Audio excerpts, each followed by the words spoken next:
Mesdames, Messieurs, nous parlons du séjour du directeur général de l'Office des étrangers du Royaume de Belgique. Freddy Rosemont vient d'être à Yaoundé pour échanger avec les autorités camerounaises et bien évidemment, il a organisé une conférence de presse à l'hôtel Hilton. Il était question de parler des demandes de protection internationale ainsi que des visas pour étudiants. Nous avons le plaisir de nous entretenir ce matin avec lui. Merci beaucoup, monsieur le directeur général, d'être avec nous. Votre séjour au Cameroun n'est certainement pas gratuit. Est-ce à dire que notre pays, le Cameroun, je vais entendre parler, le Cameroun est sur la ligne, sur une situation qui vous inquiète particulièrement? Le nombre de demandes d'asile qui augmente est relativement récent. C'est de l'année passée. Une augmentation de 480 en 2021, 800 en 2022. Et on voit chaque mois que le nombre de fois le 100 par mois pour l'instant. Ça veut dire quand on prend toute l'année potentielle 23, on va arriver à 1000 demandes.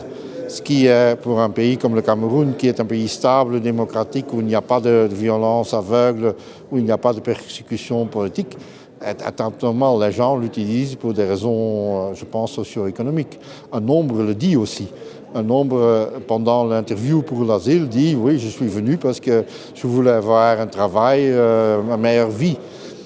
Une demande de protection internationale n'est pas pour une meilleure vie, c'est pour des gens qui ont des réels problèmes, comme les gens de Syrie, des gens de l'Afghanistan, des gens d'Ukraine pour l'instant. Le nombre de demandes d'asile est une chose, le nombre de demandes de visa pour étudiants est une autre, parce que là, il y a déjà plusieurs années où le Cameroun est en top du liste, mais vraiment en top. Et pour l'instant, on constate qu'un tiers de demandes mondiales de visas étudiants viennent du Cameroun. Beaucoup plus que le Maroc, que la RDC, que la Chine, que les États-Unis, qui sont normalement des pays d'où les étudiants en Belgique viennent. C'est le premier constat. Le deuxième constat est que dans les demandes camerounaises, beaucoup de faux documents sont utilisés. Au début, des faux diplômes. Maintenant, plutôt des faux prises en charge, des faux attestations bancaires. Tout ce qui peut être falsifié l'est. Ce qui, naturellement, donne une impression très mauvaise sur la demande et sur le demandeur. En général, un faux document dans une demande va amener à un refus. Le troisième, et c'est, je pense, le plus inquiétant, au moment que les gens ont obtenu un visa, sont en Belgique, ils ne suivent pas les cours. Ils ne se présentent pas aux examens, ils sont là, mais le suivi intellectuel d'un étudiant n'est pas fait.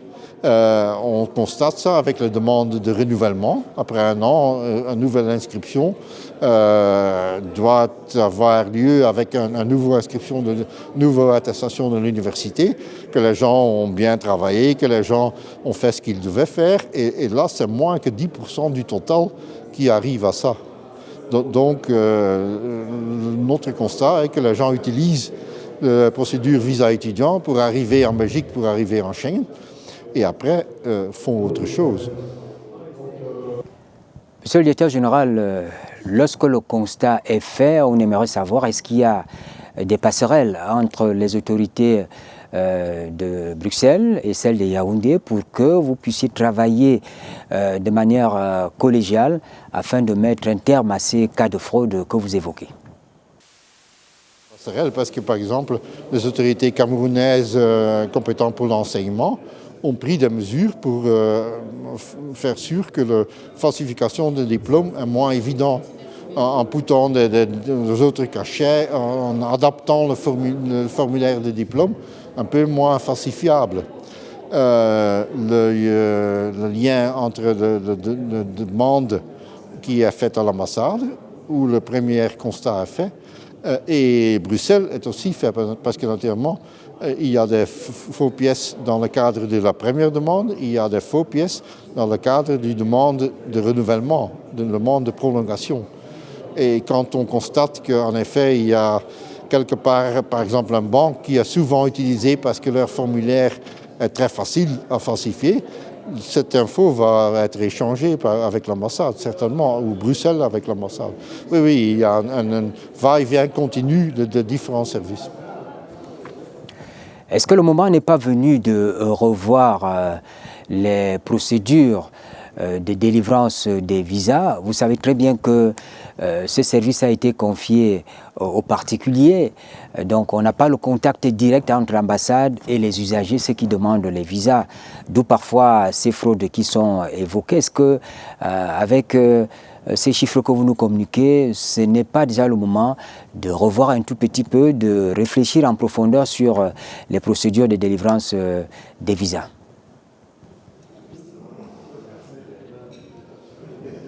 On a pensé à ça. C'est justement pour ça que les organismes privés sont venus en jeu. Parce que c'était plus faisable, plus humain d'avoir un liste d'attente de 100 personnes devant le guichet, ou 2 ou 3 guichets de l'ambassade, en train de se battre pour avoir une bonne place pour introduire une demande.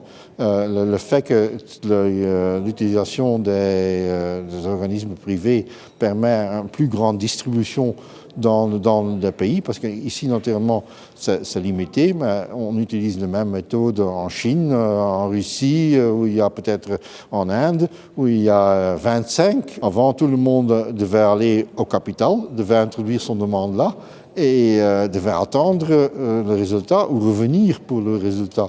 C'est une facilitation pour les gens, les demandeurs, qu'on a instruit ça. Pas une sorte de répression, une sorte de truc négatif. Alors, le Royaume de Belgique a eu à expulser les sans-papiers, des gens qui sont en situation irrégulière venant de la République démocratique du Congo. Et tout récemment, on a évoqué le cas de la Guinée. Est-ce que nous pouvons imaginer que pour le Cameroun, ce sera fait? On va assister à des charters dans les prochains jours? C'est clair que quelqu'un qui n'a pas de document de séjour en Belgique va devoir quitter. On a mis tout un système en place avec un coaching après l'ordre de quitter le devoir. Un fonctionnaire de mon organisme, de l'Office des étrangers, va expliquer aux concernés quelles sont les options. S'il y en a, tant mieux. S'il n'y en a pas, la conclusion sera une conclusion que la personne doit quitter la Belgique, Schengen. Avec plusieurs interviews. Les gens ne vont plus pouvoir dire « je n'étais pas au courant de rien, je ne suis pas informé ». Non, il y a un suivi très close. La deuxième option, c'est le retour volontaire. On est tout à fait en faveur du retour volontaire. Le retour volontaire offre beaucoup de possibilités. Seulement, les gens doivent l'accepter, doivent être mentalement prêts. Infiniment merci, Monsieur le Directeur général de l'Office des étrangers du Royaume de Belgique. Vous étiez de passage au Cameroun pour expliquer, donner la bonne information sur les dangers de l'immigration irrégulière en Belgique. Ce qu'il faut savoir maintenant. Merci d'avoir été avec nous ce matin à Politics. C'était un plaisir. Voilà. Rosemont, il est directeur général de l'Office des étrangers en Belgique. Il vient de séjourner au Cameroun et a rencontré les autorités camerounaises ainsi que la presse pour cet échange sur les modalités de migration en Belgique dans les prochains jours. On se plaint qu'il y a à peu près 20 000 Camerounais qui sont en Belgique, mais ces 20 000 Camerounais ne sont pas toujours en situation irrégulière. Beaucoup demandent, beaucoup expriment la demande de la protection internationale. Malheureusement, les conditions ne sont pas réunies. On estime qu'il s'agit plutôt des demandes qui sont liées, qui sont fondées sur la base des conditions socio-économiques. Il y a aussi le cas des étudiants qui demandent des visas pour continuer les études là-bas. Donc tout cela a été évoqué pendant son séjour. Mesdames, Messieurs, merci de nous avoir suivis. Bonne suite des programmes sur la CRTV.